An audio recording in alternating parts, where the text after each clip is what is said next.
Hello everyone, and welcome back to Wildermyth. In today's episode, we'll be picking up from where we left off last time, obviously, which is continuing to clear out the monsters and the threat in all of the surrounding lands. As you can see up here on the left, our Chapter 1 objective is to clear all hostile sites, and when we do so, then we can assault Gramdra Deep. Not Grandma Deep.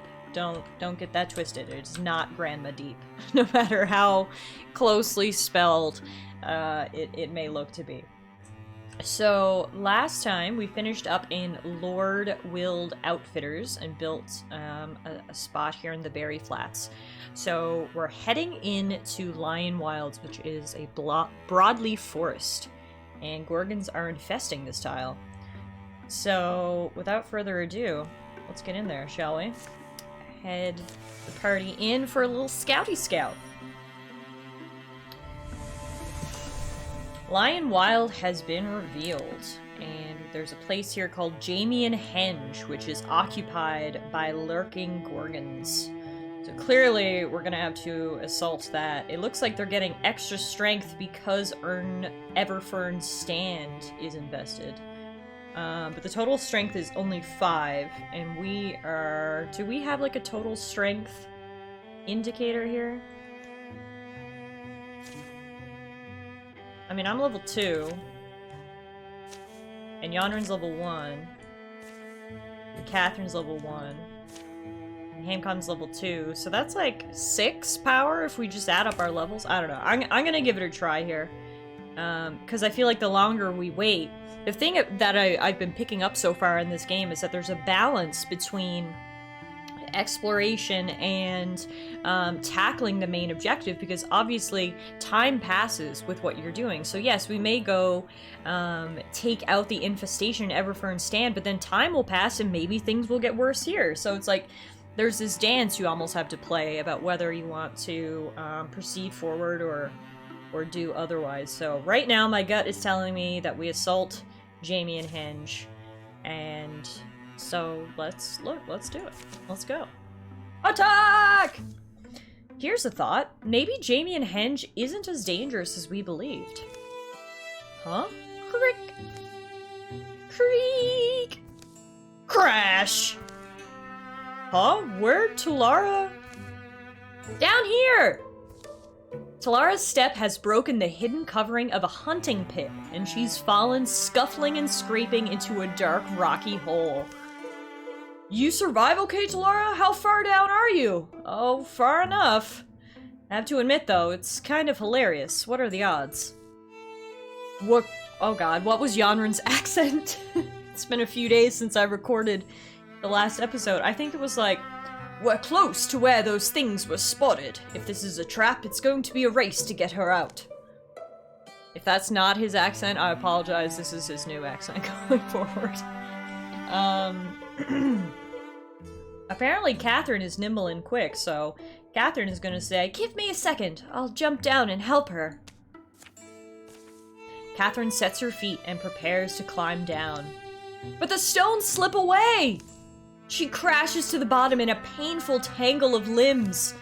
By the time they struggle together back to the top, their foes are upon them! Oh no. Maybe that was the wrong decision. Uh-oh.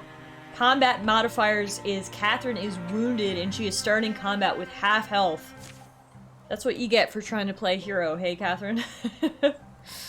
And looks like we've got 4 enemies, 2 raccoons, a rager, and a roe, and there will be another foe who appears on turn 3. So, Catherine's definitely staying in the back, which I mean she does normally anyway, but extra these days. And I will move up front, I being Tallara. She will take her guardian pose. Yonrin will get into cover and use his ambush thing. Catherine is also going to move into cover, and she is going to interfuse with this stone. And then she is going to discus this rager. A little bit of ultimate frisbee, except he dodged. Well, we got some damage, but... Finally, Hamcon is going to move up here behind this cover, and then is going to shoot Rager.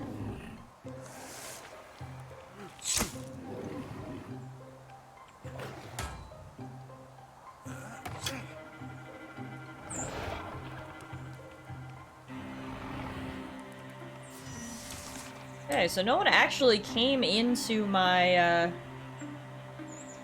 zone here. So I think what I'm gonna get Tallara to do, I'm gonna move her behind cover a little bit to get that cover bonus with HamCon, and then she's gonna Guardian from here.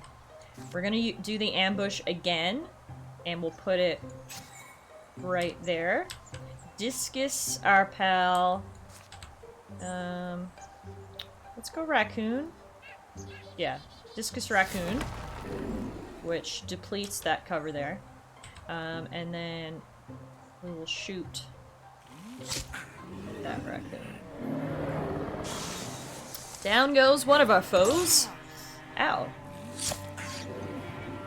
I think HamCon has that retaliating ability.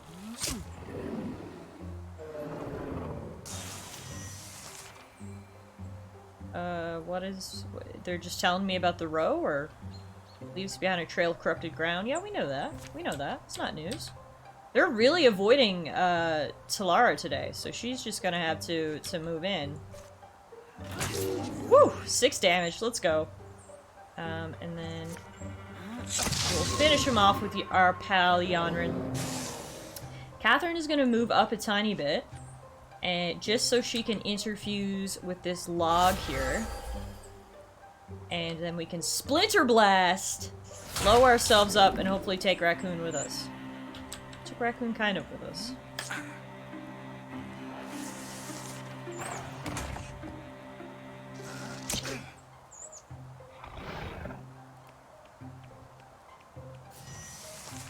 Alright, Tallara is going to move into position to kill that Raccoon.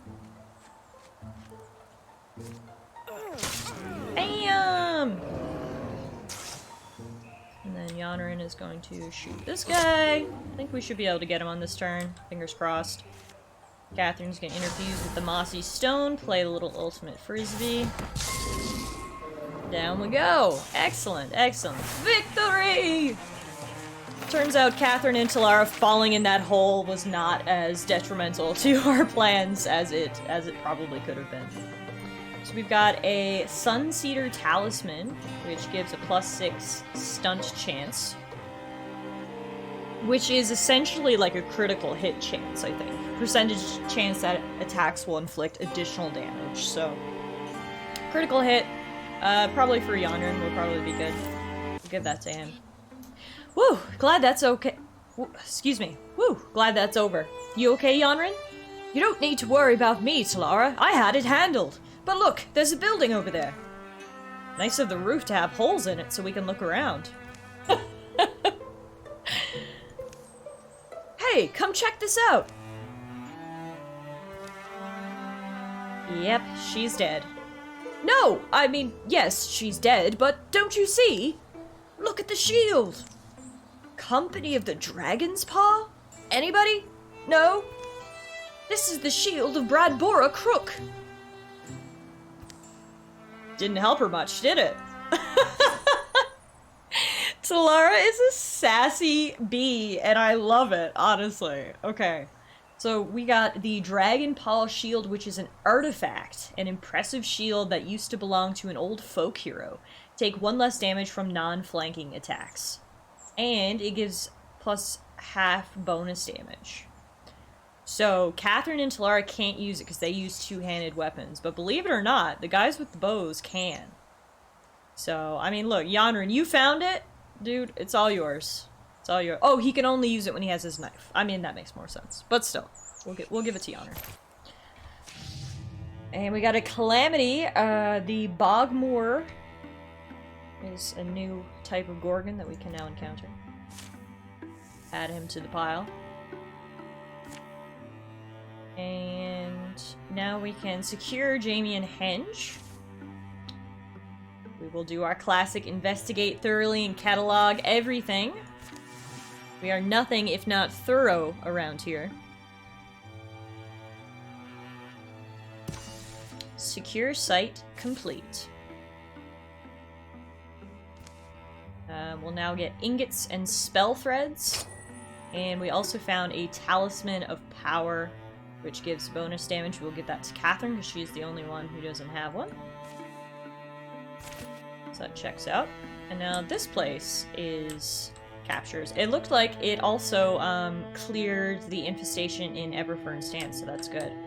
And finally, I think we can go and investigate and assault Gramdra Deep. So this is it, guys. This is big time. All right, let's rock and roll.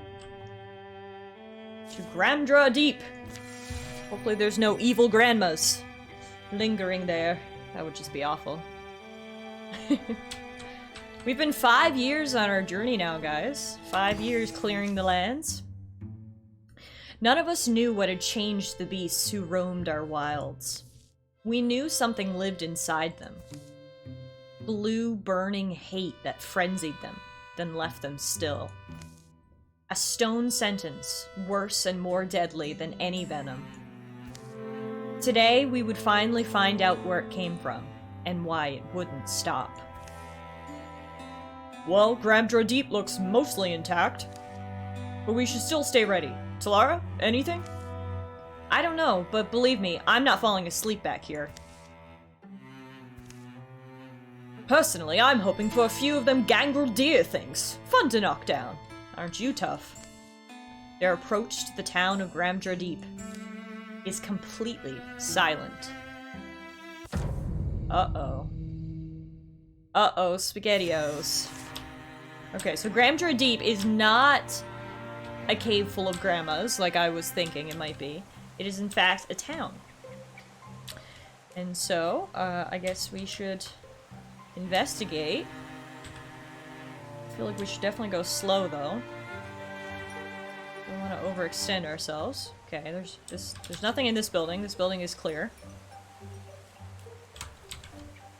Yanran, you go check this one out. Nothing in this building. This building is clear. Okay. So if that's the case, we'll get these guys to move up a little bit. Not too far, just a little bit.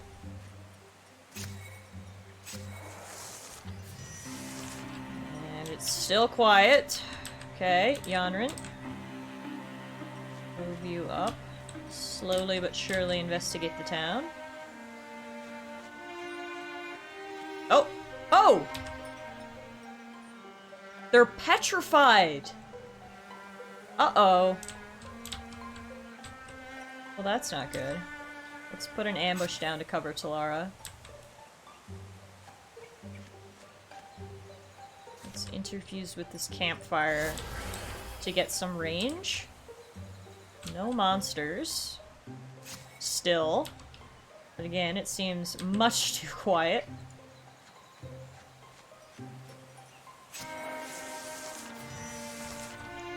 Come check this house. Oh, we've noticed the petrified statues.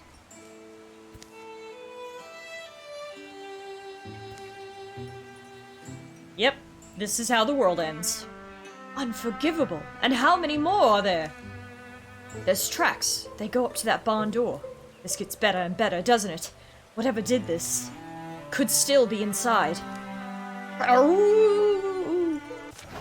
Oh dear. Here they are. We got a Bogmore, a Rager, a Raccoon with all of its buffs, and a row. The Rager is behind us. That's not good. We don't like that. I don't actually see the other ones yet. I'm gonna get Hamcon to continue forward in here. Oh, there's the Bogmore. Found him. We're gonna Silk Step so he can't see me. Just hide in there for now. Tallara will move up and Guardian. Yanran will move behind her and put down some ambush squares. Catherine is gonna move up and just wait for now. There's the row.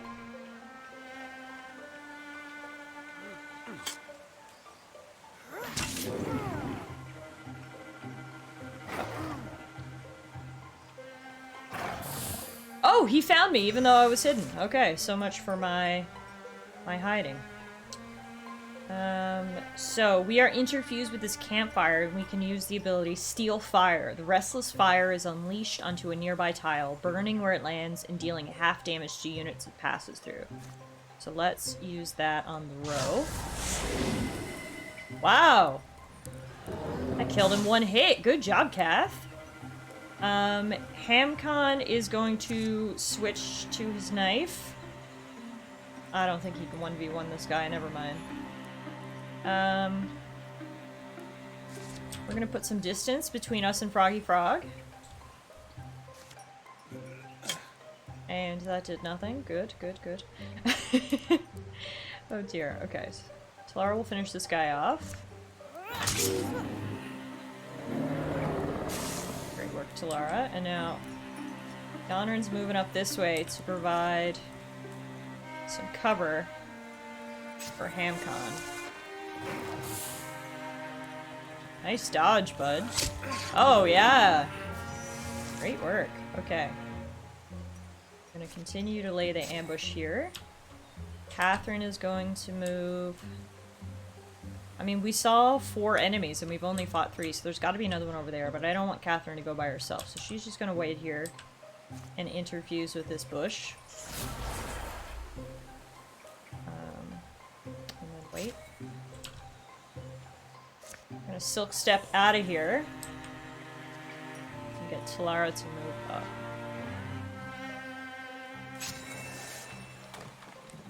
Oh, I guess the other monster must be in that house, judging by that noise we just heard.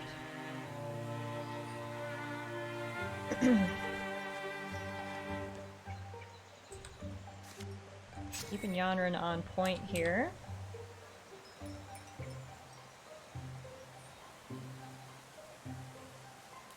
Catherine goes here. Oh, that door is closed. But if she opens it and then interfuses with this table, then on the next turn she can explode it. We're gonna move Hamcon back again. Oh no, now he's coming this way. Ah, shit. Not what we wanted. Okay, Raccoon broke down the door. Okay, well Hamcon, you're going back in. Because you've got to cover for your girl Catherine. Tallara's just gonna go take care of this raccoon. God knows they are the most powerful enemies on the map somehow.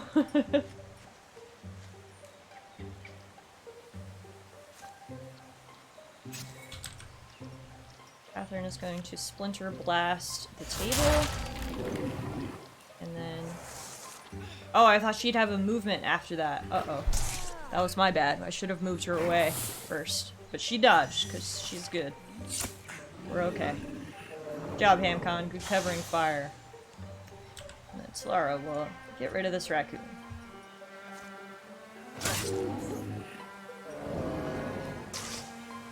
Phew! Okay, so now we have to check out the barn.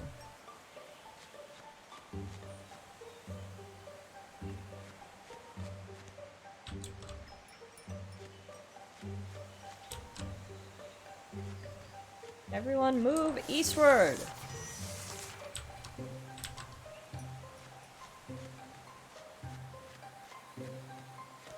Our little papercraft characters just like hopping around is so charming. Like, look at us hop from tile to tile. I love it. Alright. What do you think's in here? Probably something big and angry, is my guess.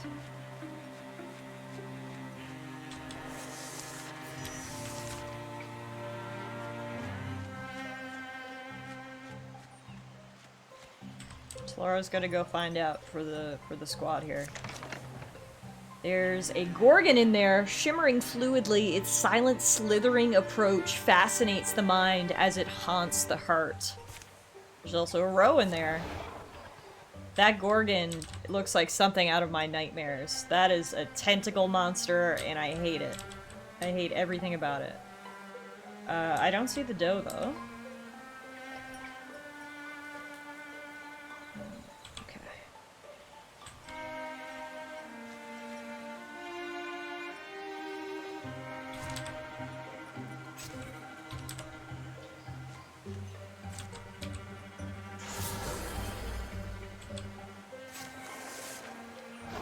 Ah, there's the doe. Or the roe, sorry.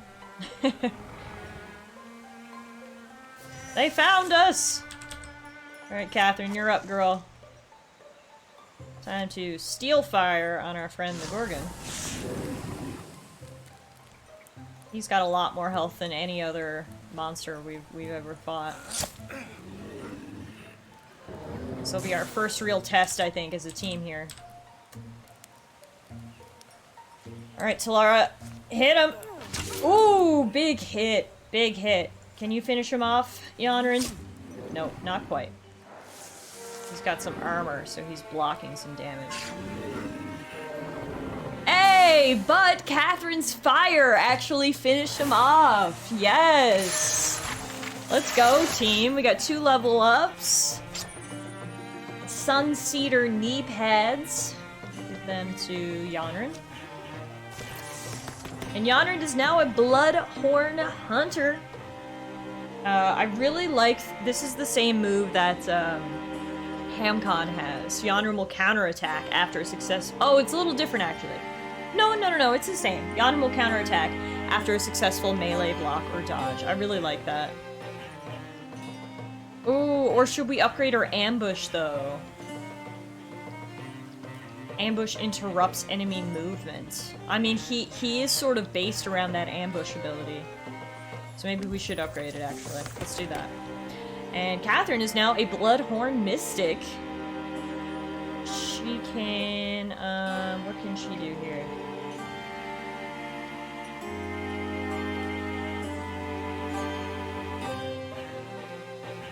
Honestly, I think I might just boost her armor. Because she is sort of our squishiest character, which mages usually are. But I feel like we need to buff Catherine a little bit, so let's put some points into endurance. My pants are dry? My pants are still dry! You did good, Tallara. Nothing is beyond us. I think we've proven that. The hulking carcass steams from its many wounds. Hideous convulsions course along its appendages to the extremities of its body. Then...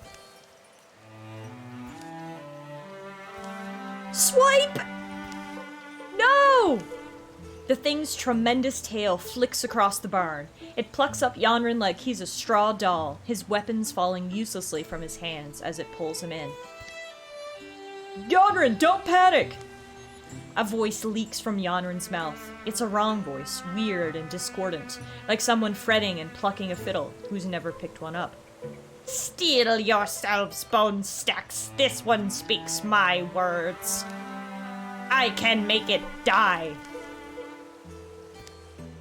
You are not alike to us. Weak lungs and small minds. Stacks of splintering bones. Thin blood that will so readily betray you.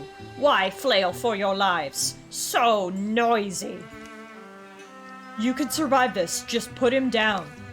You think I flail for life as you do? I am Gorgon. The Master Ulstryx has promised us silence. The voice dissolves into a sound like rain or distant waves. Wriggling grips tighten. A tentacle invades Yonrin's ear. Stop! Tallara leaps forward, lifting a nearby pitchfork and hurling it with thunderous force. Stop, I said! The tines of the fork sink into the beast's neck. Hell yeah, Tallara, nice shot. Ugh, Yonrin falls free of its tendrils. As Hamcon and Catherine rush over to make certain of the Gorgon's demise, Tallara supports Yonrin, helping him to stand. You're here, Yonrin. You're all right.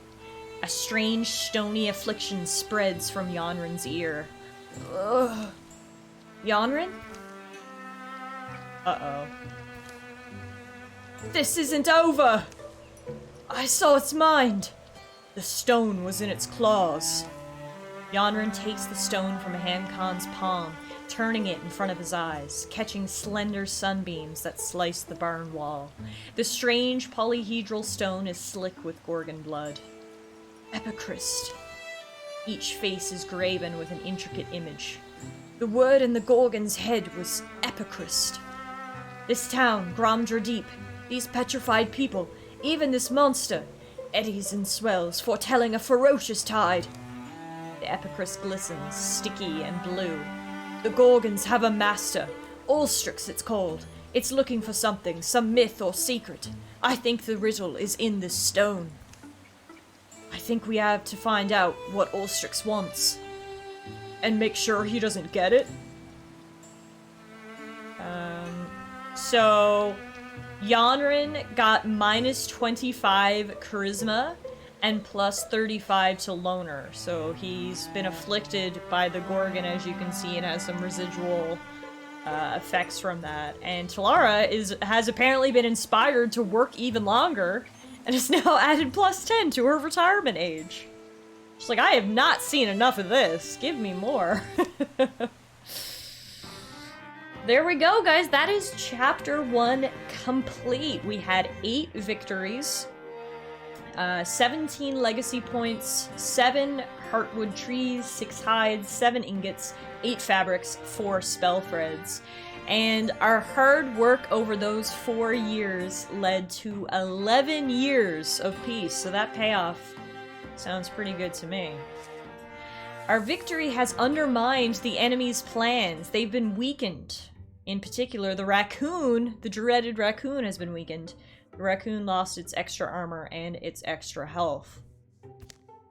During the years of peace, the Gorgon's mark grew and crusted over to cover one side of Yanrin's face. It would be a grim reminder of the encounter that day in the Gromdra Deep Barn.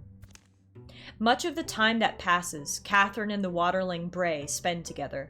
Their great love washes strife and sorrow away in its gentle force. Yanrin and Tallara enjoy talking about the old days over a campfire. Yanrin would always exaggerate how many monsters he had slain at each battle, but Tallara didn't feel the need to correct him. Tallara went back to the place she grew up and was tempted by old acquaintances to remain there. But in the end, the past proved an unwise place to linger. And now we get to upgrade our gear! Oh, sick! Okay, so this is where all those resources come in that we managed to get. So she can upgrade her staff to a Nightbark staff, or to Doom of the Brain, which sounds wild, but we'll use up most of our resources. So let's just do a 1-up upgrade from the Walking Staff to the Head Wilter, which gives her +1 damage, plus critical damage, plus spell damage. It's a well-made staff. Okay, definitely want that. Oh, you can actually change the item name and the description and everything. That's very, very cool. I love the options this game gives you for creativity. We'll keep the defaults for now. Catherine gets that. How do I switch characters? Aha. Oh, we get to upgrade her armor and everything. Oh, and she can get an off. Oh. Okay, cool.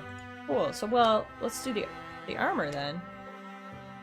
Absolutely. So she just has like regular, apparently worthless garments on right now.